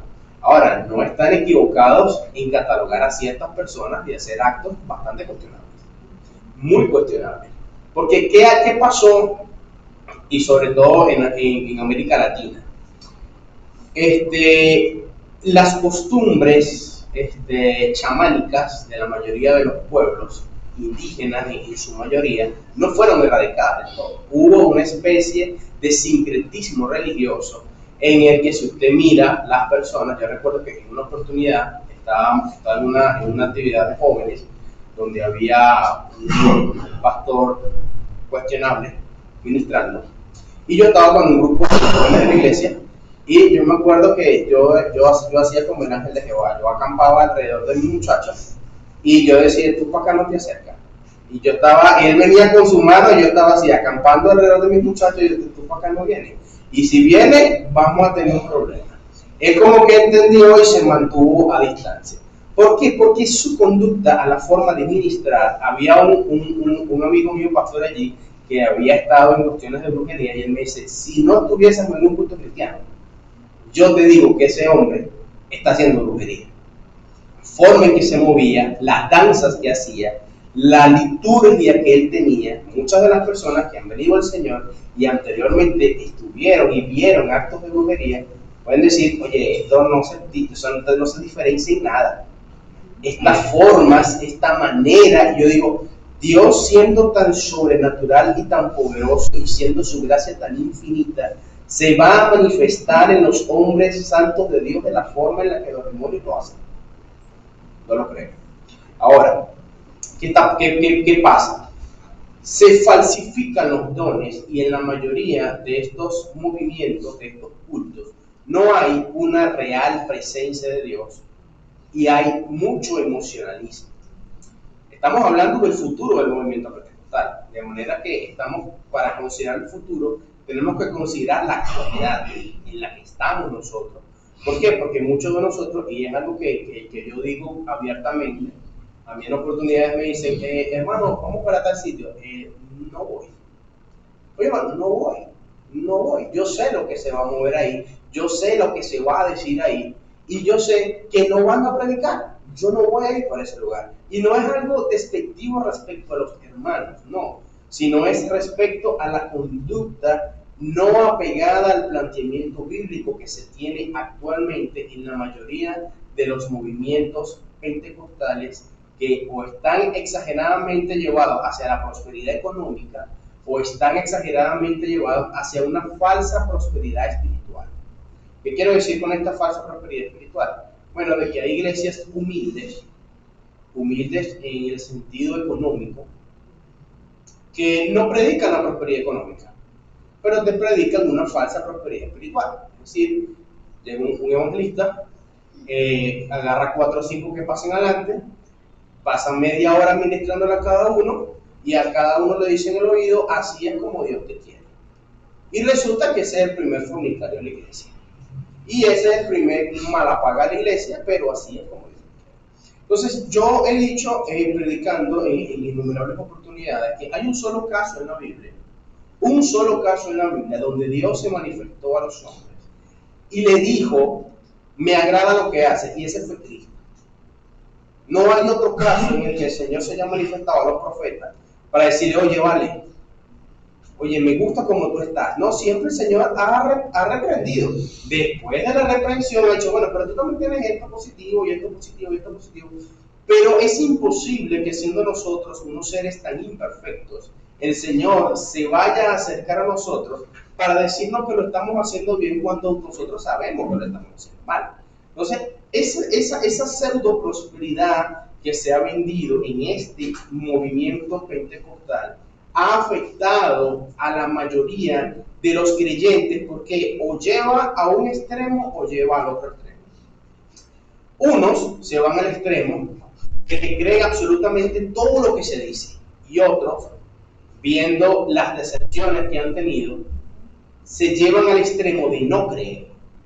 Entonces hay personas que han estado dentro de la iglesia, como decía el pastor, le profetizan 5 esposas, y entonces él puede decir, oye, pero me están engañando, mi fe se ve menguada, yo dejo de creer, y eso nos hace a nosotros que entremos en un escepticismo espiritual. Es decir, no creo en nada que tenga que ver con los movimientos espirituales, y otros que todos creen que es un movimiento espiritual. Yo creo que un futuro, para que pueda haber un futuro sustentable, no solamente dentro del pentecostalismo, sino dentro de toda la religión cristiana, debe haber una comulgación entre lo que decía el apóstol Pablo, yo he venido con poder de Dios y con manifestación de Dios. Debe existir esa dualidad dentro del movimiento cristiano para que el movimiento cristiano no solamente tenga vigencia el movimiento pentecostal como movimiento pentecostal, sino como iglesia de Jesucristo. ¿Por qué? Porque más allá de un movimiento pentecostal o de un movimiento luterano o de un movimiento bautista, el fin es la salvación del alma. Es independientemente de la congregación o de la denominación religiosa que nosotros podamos tener, el fin último es la salvación del alma. Tenemos, como se decía, 100 años de historia. En esos 100 años de historia han habido una cantidad de fracasos monumentales. Y si bien han habido, yo digo, a pesar a pesar de las malas prácticas que han existido dentro del movimiento pentecostal, Dios se ha glorificado. Yo no voy a atribuirle el crecimiento de la iglesia a nivel mundial puntualmente a las buenas prácticas de la iglesia pentecostal, ni tampoco a las buenas prácticas de la iglesia bautista. Yo diría que a pesar de nosotros y a pesar de las piedras de tropiezo que muchas veces se han colocado para que el hombre no se acerque al Señor, Dios providencialmente ha seguido salvando y trayendo cada día los que han de ser salvos, a pesar de las muchas torpezas que se han cometido históricamente. Uno de mis escritores favoritos, que es de los más equilibrados, que es Tozer, decía, hay dos grandes bandos dentro del movimiento cristiano, y están unos que son exageradamente liberales, hay otros que son exageradamente conservadores, y hay una muy pequeña cantidad de personas que tratan de vivir en equilibrio respecto a lo que Dios demanda o respecto a lo que Dios quiere. Entonces, yo diría, nosotros no podemos relegar en este caso del movimiento pentecostal, porque eso sería relegar de los dones del Espíritu Santo y de la presencia del Espíritu Santo. Ahora, que si yo pienso que en miras al futuro, tenemos nosotros que hacer, tomar una postura seria, una postura equilibrada entre lo que dice la Biblia, entre lo que hemos entendido históricamente, y no volver a cometer errores que se han podido cometer en el pasado. ¿Por qué? Porque una de las características fundamentales que está y que se asume dentro de las iglesias pentecostales, cosas con las que yo estoy en contra, es que se le da libertad a los laicos de enseñar. Los laicos no deben de enseñar, porque son laicos. Es decir, laico me refiero a una persona que no tiene la preparación para estudiar, para enseñar. No quiero decir con esto que tiene que tener un bachillerato, que tiene que ser un TCU. No, me refiero que debe tener una preparación para enseñar. ¿Por qué? Porque la mayoría de las falsas doctrinas han salido de una persona no preparada haciendo cosas para las que no está preparada. Entonces, hablar a la iglesia del Señor Jesucristo es una responsabilidad muy grande. Entonces, dentro de la mayoría de las iglesias pentecostales se dice, el día lunes le toca predicar a Pedrito. Pedrito no estudió, Pedrito no se preparó, Pedrito no leyó la Biblia. Pedrito llegó y él dice, ¿ya qué vas a predicar? Bueno, sé que yo tengo un sueño, hermano. ¿Y qué soñó usted? Mira, hermano, yo soñé que una pelota gigante recorría Venezuela. ¿Y eso qué significa, hermano Pedrito? Eso significa que la bendición de Dios está cerca. Y pasen que voy a gritar. O sea, puede sonar gracioso, pero yo estoy relatando el día a día de muchas iglesias conservadoras dentro de Venezuela. Eso no es una exposición fiel de las Escrituras. Eso no es una predicación seria. Ahora, ¿es culpa del hermano Pedrito? Probablemente no. Es culpa de quien lo puso ahí. Entonces, nosotros estamos volviendo una y otra vez al punto cero. Y esto es algo que hemos compartido con el pastor en muchas oportunidades, que es que dentro de nuestras iglesias no existe la herencia ministerial. El pastor MacArthur, si bien adversa el movimiento pentecostal, eso no hace que yo lo respete menos. Yo puedo entender su punto de vista y lo respeto como un hombre de Dios. Me parece que el pastor MacArthur es uno de los hombres de Dios con vida, de los más importantes y de los más prominentes dentro del mundo cristiano, aunque él tenga un punto de vista soteriológico distinto al que yo tengo. Pero el pastor MacArthur es sexto pastor generacional, es decir, que su papá fue pastor, el papá de su papá fue pastor, y el papá de su papá fue pastor, y el papá del papá de su papá fue pastor. ¿Qué quiere decir esto? Que MacArthur, cuando comienza su pastorado, no comienza desde cero. Él tiene una gran información generacional para evitar tomar ciertos errores que probablemente sus antepasados cometieron. Claro está que el llamado de Dios es individual y las experiencias son propias, pero hay cosas, voy a hablar en este caso, de mi caso personal. Mi papá me dice, mira, yo hice tal cosa. Yo me equivoqué aquí, yo me equivoqué aquí, yo me equivoqué aquí. Mi abuelo me puede decir, oye, mira, yo aquí me equivoqué. Yo siento que aquí no debía hacerlo de esa manera. Ahora, yo no necesito pasar por el mismo punto por el que él pasó para yo entender que necesariamente tiene razón. Yo puedo apoyarme en su experiencia y no cometer el mismo error. ¿Qué quiero decir con esto? Si usted analiza las iglesias de conformación de corte pentecostal, y vuelvo al punto que mencioné al principio, casi nunca sobreviven al fundador. ¿Por qué? Porque la mayoría de los hijos de esos ministros no desean continuar en el servicio ministerial por las malas experiencias que han tenido, generalmente porque las iglesias pentecostales digamos, que no son mega iglesias, no aportan y no producen el dinero suficiente para sustentar a una familia, y eso hace que la mayoría de los hijos de esa familia pastoral no deseen continuar con el trabajo de sus padres. ¿Qué pasa? Que viene uno nuevo que decide aceptar el reto. Yo le voy a echar pierna, pero ese que le va a echar pierna va a volver a llevarse todos los tropezones que se llevó el pastor anterior, porque no hay un aprendizaje generacional. Y se vuelve a repetir, porque los hijos de ese nuevo tampoco quieren continuar en el ministerio, y se vuelve a comenzar la ruleta, y entonces la iglesia pareciera que no avanza, porque siempre está dándose los mismos tropezones de toda la vida, porque no hay un avance y no se mira la iglesia como el cuerpo de Cristo, en el cual no necesariamente está ligado a mis pensamientos personales. Una de las cosas importantes que tenían los concilios es que los concilios hacían una norma de fe y conducta. Es decir, nosotros creemos esto, creemos esto, creemos esto, creemos esto. Vamos a cambiar la doctrina. Bueno, vamos a un concilio. ¿Por qué hay que cambiar la doctrina? No, porque el hermanito Pedro tuvo una revelación. No, eso no es un fundamento bíblico, la doctrina se queda como está. Ok, vamos a hacer esta revisión vamos a hacer una revisión dentro de 5 años. ¿Cómo están las normativas? Están así, así, así, así, así. ¿Hay algún cambio? Yo propongo tal cambio. ¿Por qué? Bueno, porque ya la Biblia dice esto, pero vamos a discutirlo.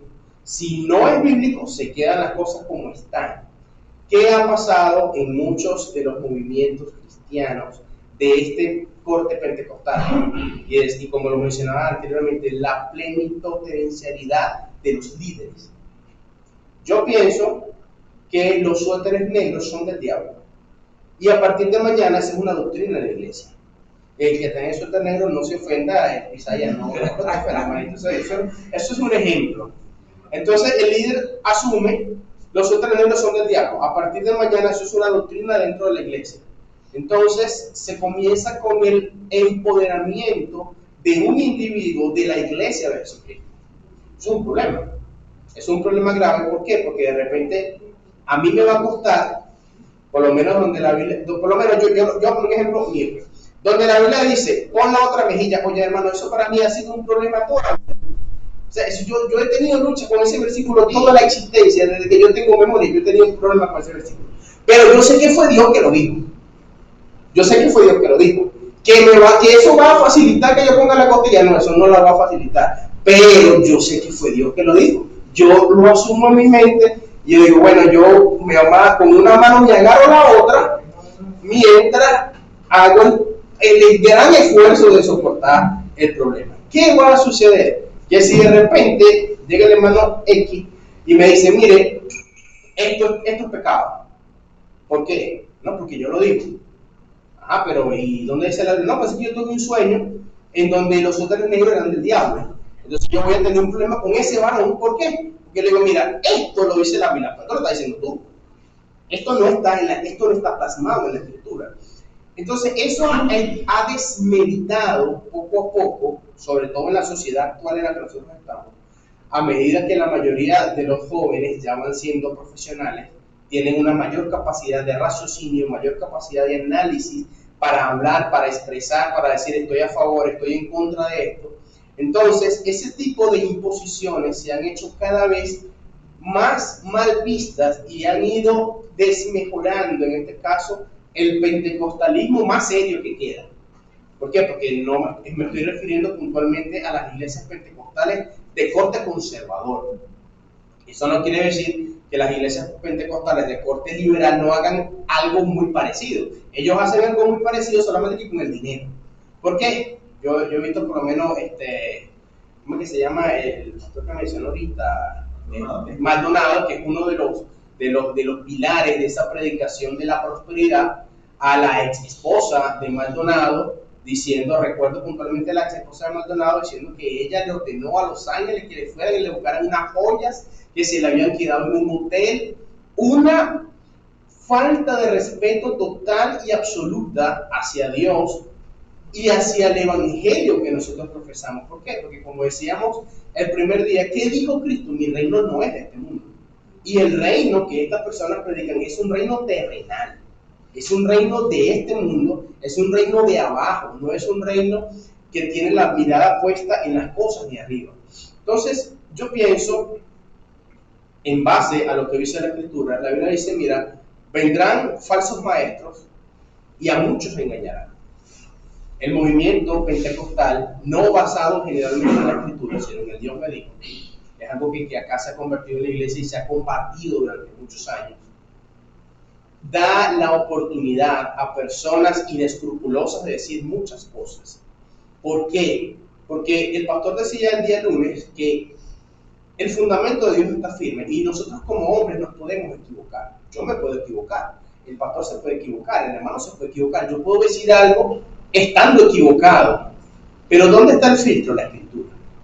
¿Por qué? Porque cualquiera de los que está sentado aquí tiene una Biblia, puede leer lo que yo estoy diciendo y puede objetar lo que yo estoy diciendo y puede por la autoridad de la Escritura refutar lo que yo puedo estar diciendo. Ahora, cuando la autoridad de la Escritura no es lo principal, sino que lo principal es el concilio o lo que la persona piensa, entonces automáticamente se desvirtúa el orden, la cadena de mando. Porque si ya no es lo que la Biblia dice, yo me puedo parar y decir, hermano, Dios me dijo que vamos a pintar la iglesia de rojo. Y aquí no hay tutía, es rojo. ¿Por qué? Bueno, porque Dios me dijo. Hermano, ¿y cómo yo sé? Tú no crees. Eres un rebelde, te falta fe. Bueno, excomulgado de la iglesia. Estás en disciplina 5 años porque estás en oposición al planteamiento de Dios. Estas cosas pueden parecer graciosas, porque acá en la iglesia local eso no se ve. Gracias a Dios que eso no se ve. Pero hay muchas iglesias donde eso se ve. Yo conozco una persona, ya con esto voy terminando, que lo sentaron durante varios años. Motivo, el pastor sintió de Dios, sentar. Ya. Yo siento de Dios que te voy a sentar y te siento. Igualmente hemos compartido con otras iglesias, no acá en Caracas, donde, bueno, si tú no viniste a tal culto, te vamos a sentar en el último asiento de allá, para que todo el mundo sepa que tú eres un rebelde. O sea, ese tipo de planteamientos están próximos a desaparecer. Y si nosotros no asumimos una postura seria respecto a esto, probablemente la generación que viene no va a saber dónde estar parada, no va a saber dónde están respecto a lo que en realidad dice Dios, y nosotros estamos llamados, como decía el pastor, a defender la vigencia del Espíritu Santo, pero con seriedad y conforme a lo que dice la Escritura. Bueno, Israel presentó un poco lo que son los problemas a futuro del pentecostalismo de forma interna. Vamos ahora a presentar un poco de lo que son los posibles problemas externos. Los problemas externos no son tan fáciles de determinar, es decir, no sabemos qué va a pasar en el futuro. Los internos son un poco más fáciles de determinar porque somos pentecostales y vemos que lo que está siendo problemático hoy puede seguir siendo problemático futuro. Sin embargo, ¿de qué forma viene el ataque desde afuera? Es mucho más difícil de determinar. Sin embargo, voy a tocar 3 puntos que ya se están viendo. Los voy a tocar de forma somera para darle pase nuevamente al pastor Josué para que dé unas opiniones sobre este aspecto también. Y son los siguientes: el islamismo, el catolicismo y la ideología judía. Y fíjense que el cristianismo pentecostal, sobre todo nosotros aquí en Latinoamérica, de alguna manera nos asumimos invencibles porque, y la iglesia como tal es invencible, pero nosotros como individuos no. Es decir, nosotros a veces asumimos, yo nunca voy si viene un solo Jesús no me convence, y ese mismo que dijo que si venía un solo Jesús no lo convencía, pasó 6 años en una célula con un solo Jesús y en vez de salir un solo Jesús cristiano, salió el solo Jesús. O sea, ese tipo de cosas se ven y el cristiano pentecostal se asume infranqueable. O sea, yo tengo la verdad absoluta, a mí nadie me convence de nada, y ese es uno de los principales problemas que están antes de cometer un error, porque antes de la caída viene la altivez de espíritu. Entonces, fíjense, el islamismo es un asunto que uno diría que ningún cristiano en en su sano juicio va a tomar el planteamiento islámico como correcto. Sin embargo, asumir que los otros pensamientos que hay a lo largo del mundo no tienen intelectuales y no tienen argumentos sólidos, aunque estén equivocados, porque cuando yo hablo de sólido no es verdadero. Cuando hablamos dentro de los planteamientos de lo que es la lógica, un argumento puede estar bien estructurado y convencer siendo mentira. Al igual que un argumento puede estar mal estructurado y no convencer y ser verdad. Entonces, en este caso estoy hablando de que tienen personas que estructuran muy bien. Y aparte de eso, esta gente no cree en el sistema occidental. ¿Qué pasa? El cristianismo, como les hablé un poco ayer, construyó la sociedad moderna. No se los digo con estas palabras, pero les dije que el cristianismo, ya para el año 1000 más o menos, un tiempo antes, pero vamos a poner el año 1000 en adelante, ya dominaba todo el mundo conocido. Ok, ese mundo conocido, lo que nosotros conocemos como Europa fue quien forjó todo el mundo moderno. Es decir, Europa conquistó América y le dio forma a la América que conocemos hoy en día. Europa transformó Asia y le dio forma de alguna manera al Asia que conocemos hoy en día. Europa transformó el Medio Oriente y no transformó demasiado África en cuanto a infraestructura, pero también llevó a África a ser lo que es hoy en día. O sea, Europa transformó el mundo y esa Europa estaba basada en principios cristianos. Y lo que nosotros conocemos como la cultura occidental es en su gran mayoría una cultura que viene de orígenes cristianos. Esa cultura occidental, por ejemplo, yéndonos todavía no a lo religioso, sino a lo común, tiene una gran desventaja con el islamismo, y es la reproducción. El sistema occidental está dándose en un asunto donde por lo menos, y aquí hay mujeres jóvenes que están en el liceo, colegio o empezando la universidad, esas mujeres no están interesadas en tener 4 y 5 hijos. De broma hay 1 o 2. ¿Por qué? Porque si tienen 5 hijos, esos son más o menos 20 años que ya no va a poder estar estudiando, que no va a poder estar logrando sus metas, que no va a poder estar avanzando en su futuro, y una serie de cosas que hacen que diga, bueno, mira, no tengo muchas ganas de tener hijos. Y si acaso, 1 y más adelante. El planteamiento islámico es muy distinto y está estadísticamente comprobado. No les puedo decir exactamente de qué estadísticas, no, lamentablemente no lo noté, pero hay estudios que te dicen que cada familia islámica tiene alrededor de 5 hijos. Cada familia occidental, sea católica, sea cristiana, sea ateo, en cultura tiene más o menos el mismo pensamiento, suele tener un hijo. ¿Qué pasa? Que dicen que al pasar algunos años, el islamismo será la religión del mundo. Va a superar a los planteamientos cristianos. ¿Por qué? Porque más allá de que predican, también se reproducen más. Pero hay otro asunto, y es que el islamismo presenta una cara más conservadora al mundo que la gran mayoría de las denominaciones cristianas. Fíjense esto, y esto lo vamos a tocar un poco en el planteamiento tercero de la ideología queer, pero dentro del pensamiento protestante nosotros tenemos que hay iglesias bautistas que están casando homosexuales. Por otra parte tenemos que hay iglesias presbiterianas que están ordenando ministros, pastores homosexuales. La iglesia católica, que de alguna manera había estado, que se puede englobar a nivel del islámico, se puede ver como cristiano, o sea, protestante o católico va a ser cristiano. La iglesia católica, que de alguna manera algunas personas estaban viendo como que, bueno, la iglesia católica no se mete para allá, vamos a dejar de confiar en los cristianos y vamos a confiar en los católicos. No, hace poco, hace nada, hace de 2 o 3 semanas, sacó el Vaticano un comunicado dando la autorización para bendecir las parejas homosexuales. Según ellos no es lo mismo que casar, pero para mí es un eufemismo. El asunto es que el mundo en general se está yendo hacia el libertinaje, aunque ellos lo llaman libertad, en realidad es libertinaje, y una parte importante de las iglesias están apoyando estas cosas. Y estoy hablando de iglesias, en este caso ni siquiera pentecostales, estoy hablando de que los bautistas no son pentecostales, los presbiterianos no son pentecostales, y dentro del pentecostalismo también se ve esto, solo que al no tener un orden central, no se puede decir las iglesias pentecostales están haciendo esto, sino que se va a decir que la iglesia tal de tal sitio está haciendo esto. Eso de alguna manera es un beneficio. Pero ¿qué pasa? Que las personas de corte conservador, están comenzando a ver una solución en el Islam. ¿Qué pasa? Que mucha gente asume que los islámicos lo único que hacen predicar es de que, bueno, mira, tienes que ir a poner bombas, y eso no es así. Y asumir a los islámicos como ese tipo de personas es un error de subestimar lo que realmente ellos pueden presentar y cómo pueden convencer. Paso a la siguiente.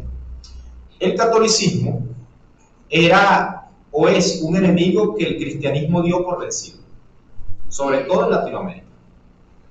El cristiano y los que tienen aquí, digamos, más de 20 años en el cristianismo, pueden dar fe de esto, que lo que se veía hace 20 años, era la gente dejando de ser católica para ser cristiano. O sea, era lo común. Y durante los últimos, digamos, el cristianismo, creo que en Venezuela no debe tener todavía 100 años. No creo que los tenga el cristianismo pentecostal. Okay. Pero el cristianismo en Venezuela tiene poca data, ¿no? A nivel grande, ¿no? Pero fíjense que teniendo poca data, Venezuela está lleno de iglesias. Es decir, el cristianismo llegó a Venezuela y tomó rápidamente un gran segmento de la población dentro de él. Es decir, mucha gente salió del catolicismo, fue al cristianismo.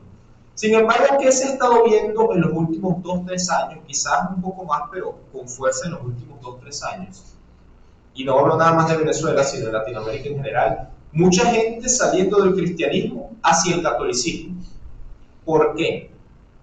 Vuelvo a la generación actual, esa misma generación que no quiere tener hijos. Tampoco acepta las cosas que se las digan porque sí. O sea, si llega alguien y le dice, mira, tú tienes que ser cristiano porque los católicos son malos, ajá, ¿y cuál es la evidencia? Porque yo te lo digo. Luego viene un católico con un estudio teológico, con unos análisis, porque los católicos no predica a cualquier persona. Viene gente muy preparada, comienzan a presentar, no, mira, tienes que interpretar este versículo, este análisis, esta cosa, tal, fulanito en el año tal dijo esto, fulanito en el año tal dijo aquello, mira, tienes este libro. Y en apariencia, el católico es mucho más intelectual y preparado y tiene mejores argumentos que el cristiano al día de hoy. Hace 15 años parecía al revés. Parecía que el católico lo único que le decía era, bueno, naciste católico, sigue creyendo, ve a la misa y listo. Pero el hoy no es ese, y no podemos creer que el catolicismo viene de unos años para acá haciendo eso para quedarse hasta ahí. Eso va a ir avanzando, y ese es otro de los problemas a futuro que va a tener la iglesia pentecostal. ¿Por qué? Porque este planteamiento, sobre todo en la iglesia pentecostal, en muchos aspectos es cierto. Una gran parte de los ministros pentecostales no son preparados, y como dice Israel, no estamos hablando de que tengo un estudio de bachillerato, que tengo una licenciatura y nada, ni siquiera estoy hablando de que tengo un estudio formal de teología. No, estoy hablando de que son personas que no se sientan siquiera a leer la Biblia. Estoy hablando que son personas que no son capaces de ponerse a escudriñar las escrituras, y evidentemente son fácilmente doblegados por el maligno, porque a la hora de discutir, lo que hacen es decir, no, lo que pasa es que fulanito dijo, el pastor me dijo, un hermano me contó, ajá, pero ¿cómo lo sustentas bíblicamente? No sé. Y por último, el planteamiento queer. El planteamiento queer, en general estoy hablando de toda esta cuestión de las ideologías de género, de todos estos temas de LGTBQ+, HJ, y todo este tipo de planteamientos que se vienen dando de un tiempo para acá. Esto incluye tanto los temas de la ideología de género, como incluye temas del aborto, como incluye muchas de esas cosas. Ahora, tratando de resumir todo esto, ¿qué pasa? El pecado se ha venido normalizando. El pecado se ha venido diluyendo la idea que se tiene de pecado, y las personas cada vez toleran más las cosas que antes. Yo estaba hablando el día, creo que fue el sábado, por allá, estaba hablando con el hermano Jonathan, y yo le decía, mi papá, cuando tiene que, por lo menos vamos por la calle y ve una pareja homosexual, eso es una cuestión excesivamente incómoda para él, para no irnos a términos que pudieran eliminar el video. Yo, porque voy a hablar de mí, aunque también creo que es pecado, Pero por el sistema en que yo crecí, donde ya eso de alguna manera se veía en televisión, podía estar en un libro, de vez en cuando otra cosa, aunque también lo asumo como algo maligno, mi mente no lo procesa de la misma forma que él. Y esto es malo.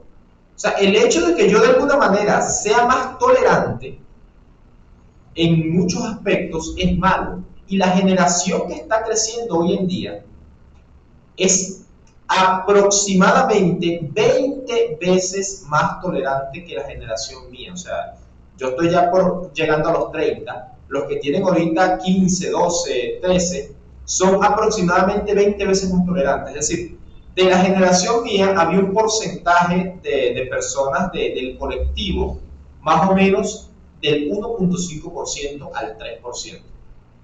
En la generación actual hay un porcentaje del 20% y está calculado que puede llegar hasta el 30% de los jóvenes que están creciendo tienen tendencias hacia ese aspecto. ¿Qué pasa? La normalización de estos asuntos va haciendo que cada vez la gente, aún sabiendo que es malo, se le hace como que, bueno, sí, es malo, pero no hay que juzgarlo. Dijo el Papa Francisco, que se supone, dentro de la normativa católica, se supone que es la cabeza de la iglesia. Dijo, ¿quién soy yo para juzgarlos? O sea, si el vicario de Cristo, y digo, él no es el vicario de Cristo, pero en su autopercepción, él se autopercibe, él también se autopercibe como el vicario de Cristo. Bueno, el vicario de Cristo no es capaz de juzgar a una persona que tiene relaciones con una persona de su mismo género. Yo digo, si él no es capaz, ¿quién es capaz? O sea, ¿qué pasa cuando el máximo líder de una iglesia dice, ¿quién soy yo para juzgar?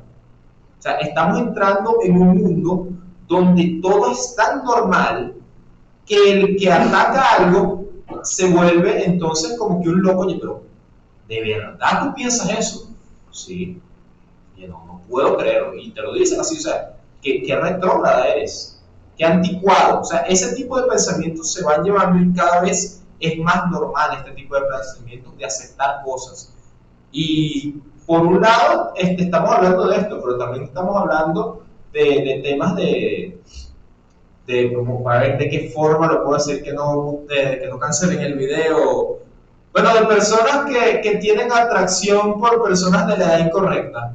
De ese tipo de personas también estamos hablando. Todo ese tipo de pensamientos se va sumando, se va uniendo a estos pensamientos, y el pentecostalismo no tiene en su gran mayoría las herramientas para luchar contra esto. Usted hace una reunión en Caracas, usted reúne a todos los ministros, no estoy hablando de ovejas, estoy hablando de ministros, personas que ministran, que tienen un cargo de maestro, de predicador, de pastor. Usted reúne a todos los ministros de Caracas en un salón y usted puede seleccionar en corto tiempo cuántos de esos ministros están preparados para tratar con estas personas. Porque no estoy hablando nada más de decirle estás en pecado, estoy hablando de tratar de ser capaz de sentarse con esa persona a predicarle y tratar de que esa persona llegue a Cristo, no nada más de desecharlo, como que mira, tu idea es pecado, que lo es. Hay que tener cierta separación de algunas cosas, pero no por eso dejar de predicar. Y cuando nos ponemos a analizar quién está preparado realmente para afrontar estas situaciones, son muy pocos los que están, y hay muy pocas herramientas tanto para enfrentarse a los planteamientos de los islámicos, tanto para enfrentarse a los planteamientos de los católicos, como para enfrentarse a los planteamientos de la ideología de género y de la ideología queer. ¿Por qué? Porque asumimos que lo conocemos todo y que somos irrefutables, que somos imbatibles y que no hay forma de que el pensamiento pentecostal tenga aperturas, y no nos preparamos para luchar contra estas cosas. Bien, quiero finalmente, para cerrar esta ponencia, porque ya el tiempo se nos ha ido, quiero hablar de 5 peligros que enfrentamos, no solamente con el exterior, sino 5 peligros a futuro con la misma iglesia de Dios. El tema de la liberación. Hay seminarios que predican en contra de la liberación. Dicen que son personas con problemas de memoria, problemas de las neuronas, que no son ningunos endemoniados. Mientras que hay otra nueva ola de liberación que es una total locura. A ver, solo por ponerles un ejemplo, uno va a esa iglesia y bueno, vamos a orar por el hermano tal que va a predicar y le echan encima la capa de invisibilidad que lo protege de sus enemigos, o sea, una de las reliquias de la muerte de Harry Potter. Tal cual, te echan encima la capa de invisibilidad que te protege de los enemigos. Ahorita es el demonio mayor de más alto rango, lo llaman así, de mayor alto rango, el que va a sacar a los demonios de menor alto rango. El liberador nada más lo ve y le dice: estás ante un tribunal de Cristo y te ordeno que saquen los que vienen contigo y tú te quedas de último.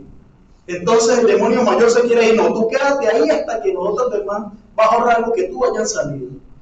Esos son los temas de liberación. Ahorita en algún lado la iglesia pentecostal tiene la responsabilidad de enseñar lo que verdaderamente es liberación y mostrar con hechos que van a los barrios, que van a las calles y al endemoniado lo liberan, al drogadicto, al borracho, queda libre en el nombre de Jesús.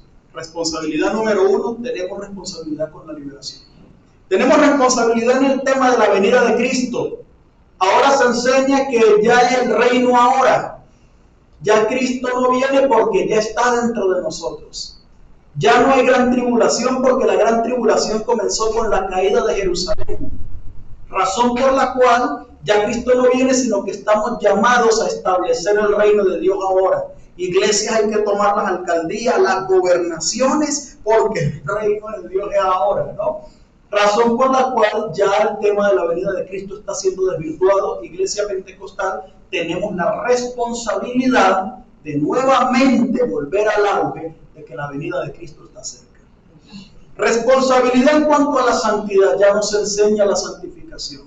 Se dice literalmente en seminarios teológicos que el ser humano no tiene que ver nada en la santificación, que la santificación es plena y absolutamente de Dios, así como lo estoy diciendo, que es Dios el que santifica, y eso es verdad, pero yo también tengo responsabilidad de apartarme del pecado, dice la Biblia, y apártese de iniquidad todo el que invoca el nombre del Señor. Y santo del griego hagios, del hebreo kadosh, lo que significa es eso: apartado. Tengo el pecado aquí, yo me voy por otro lado. Razón por la cual la Biblia me está diciendo que es responsabilidad mía apartarme del pecado, santificarme también. Eso significa que tenemos un reto, iglesia pentecostal, en relación con la santificación. Somos responsables de que el tema de la santificación no se desvirtúe en el Evangelio. Otra parte, los dones sanos. Está el cesacionismo que dice ya no hay dones del Espíritu Santo, pero está el neopentecostalismo que se inventa los dones y lo agarran a criterio de la persona. Es más, montan hasta consultorio. Tengo un consultorio profético. El que quiera recibir profecía, venga, se hagan cola allí en el consultorio, consultan, bueno, la profecía que necesiten para hoy, ¿no? Tenemos la responsabilidad de rescatar verdaderamente lo que son los dones, la enseñanza y la formación acerca de los dones espirituales. Y finalmente tenemos el reto con la consejería bíblica. Ya algunos enseñan que la Biblia no es suficiente para aconsejar. Ahora se enseña más psicología, ahora se enseña más psicoanálisis, ahora se aconseja más desde la psicología y desde el psicoanálisis que desde el conocimiento bíblico, desde la formación bíblica. Y en eso sí debo admitir que las iglesias bautistas reformadas tienen eso bien claro. Y en eso podemos apoyarnos con ellos, porque necesitamos enseñar y aconsejar desde la Biblia, no desde la psicología, no desde tú mereces ser feliz, tú tienes el control de tu vida, porque el principal o la base de la psicología es tú eres el responsable de ti mismo. Y aunque eso es verdad, pero a nivel espiritual necesitamos saber que estamos para agradar la voluntad de Dios. Esos son retos que tenemos y a eso los invitamos. Dios sigue obrando.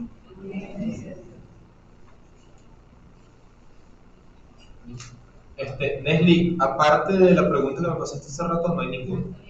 Okay. Tenemos una sola pregunta que es posible que ya se haya solucionado con lo que planteamos, pero dice así: ¿cuál podríamos decir que es actualmente la mayor amenaza del pentecostalismo para nosotros?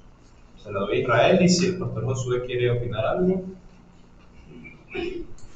Bueno, yo creo que es difícil, ¿no?, como determinar cuál podría ser la mayor amenaza para el pentecostalismo. Pero para englobar varias cosas en una sola, yo diría que la mayor amenaza no solo al pentecostalismo, sino todo el movimiento cristiano es el desconocimiento de Dios. Es decir, el no conocer a Dios nos hace ir por caminos por donde no deberíamos ir y obviar los caminos por los que deberíamos ir. La mayoría, y lamentablemente, la mayoría de personas que son congregantes de una iglesia cristiana no tienen un claro conocimiento de Dios. Y en este caso, Tozer, precisamente en su libro El conocimiento del Dios Santo, él hace un planteamiento en el que dice que Dios, o sea, que una persona nunca puede ser más grande que su concepto que tenga de Dios, que una nación nunca será más grande que su concepto que tenga de Dios. Y en la manera en que nosotros vivimos el Evangelio, es la manera en la que nosotros consideramos a Dios. Es decir, en tanto yo soy menos amante de las Escrituras, en tanto yo menos deseo conocer a Dios, mi estima de Dios es baja, mi conocimiento de Dios es bajo, y en cuanto yo desconozco a Dios, mi Dios es pequeño, mi Dios es chico, mi Dios no merece cosas que probablemente si yo lo conociera mejor sería capaz de hacer. Es decir, los grandes hombres de Dios o los pequeños hombres de Dios que nosotros hemos considerado como grandes, lo que hicieron fue hacer cosas muchas veces que no entendían, pero su mente les permitió conocer de alguna manera a Dios y lo enaltecieron en su mente y en su corazón. Y una vez que estos hombres enaltecieron a Dios en su mente y en su corazón, pudieron enaltecerlo con sus vidas. ¿Qué quiero decir? Nosotros enfrentamos múltiples amenazas actualmente y en el futuro. Y probablemente las amenazas que enfrentamos en el futuro ni siquiera somos capaces de imaginarlas. Ahora, ¿qué es lo que yo puedo decir? Dios siempre ha cuidado de su iglesia. Y dice la Biblia que son los entendidos los que resplandecen. ¿Qué quiere decir esto? Que el desconocimiento de Dios en todas las facetas del cristianismo es lo que siempre ha llevado al cristianismo a la debacle. Y el conocimiento de Dios es lo que ha sustentado a los cristianos a lo largo de la historia, porque dice la Biblia que aquellos grandes hombres de Dios se sostuvieron como viendo al invisible. Es decir, que su conocimiento de Dios, aunque no sabían cómo era ni cuándo venía, pero ellos tenían un conocimiento de Dios y su conocimiento fue firme y les permitió sortear todos los problemas que pudieron surgir en sus vidas. Entonces yo diría, el pentecostalismo actualmente, ¿cuál es la principal amenaza? No conoce a Dios. El cristiano pentecostal de hoy en día, en su mayoría, no conoce a Dios, conoce a un sonido de piano cuando el predicador está hablando. Y lo digo con toda propiedad como predicador. Eso es manipulación. Ese no es la presencia de Dios. Eso es un sonido en un tono menor, en un piano, mientras yo estoy diciendo algo motivacional que aunque tú no quieras llorar, te vas a hacer llorar. Y ese no es el Espíritu Santo, eso se llama manipulación. Entonces, digo con propiedad que la mayoría de los cristianos hoy en día no conocen a Dios. Y creo que esa es la principal amenaza que nosotros como iglesia representamos. Tenemos. Ok, tomando en cuenta que esa es la principal amenaza del desconocimiento, yo quiero hablar también del movimiento de neopentecostal y de lo sobrenatural. Es la segunda principal amenaza, porque presenta un evangelio psicológicamente bien estudiado, un evangelio que satisface todas las necesidades del ser humano y por esa razón es un evangelio que gusta. Es un evangelio que se te presenta gente con carro, con plata, te habla de sus testimonios, te dicen que tienes una mente limitada, que necesita crecer, y entonces, oye, uno dice, vaya, te presentan estadios, gente grandes, telepredicadores, músicos en conciertos, entonces nuestros músicos de las iglesias dicen, oye, yo también quiero. Los predicadores entonces en vez de soñar con la santidad comienzan a soñar con esos grandes estadios. De repente a la hora de los encuentros ponen la gente a llorar, ponen la gente a tambalear, las iglesias comienzan a crecer y uno dice, vaya, yo también quiero crecer. Razón por la cual ese tipo de evidencias que ellos presentan a nivel físico del éxito o de lo que llaman éxito ha ido permeando las iglesias pentecostales sanas, donde ya sus predicadores quieren imitar a aquellos, sus músicos quieren imitar a aquellos, sus iglesias quieren imitar la estructura de aquellas, y eso es un peligro que nos puede llevar a enseñar también lo que ellos enseñan. Bueno, ya que no hay más preguntas, culminamos el tercer día del foro de inicio de año en que se establece. Cerramos la grabación y pasa por este lugar el pastor para que despida.